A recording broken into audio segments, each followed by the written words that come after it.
South Africa's grannies are showing that you don't need to be young to play soccer, let alone smash the ball into the roof of the net to the cheers of a delighted crowd.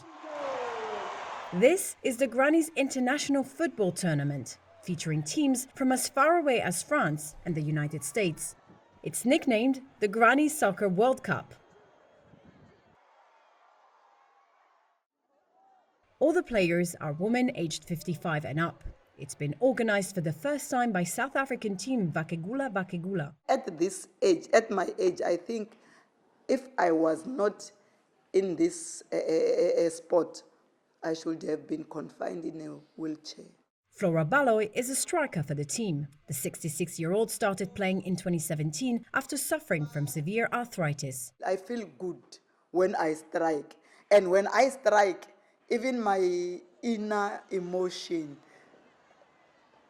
I strike. I strike physical and inside me. So a lot of toxins come out of me when I am striking.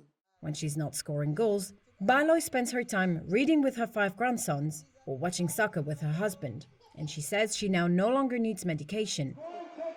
The 4-day tournament, taking place in Limpopo province, features 15 teams from South Africa and other countries, including Zambia, Zimbabwe and Mozambique.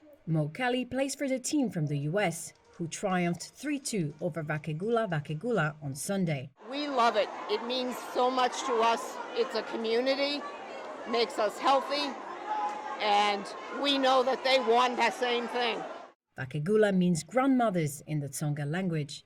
The team was formed in 2007 to improve the health of local women.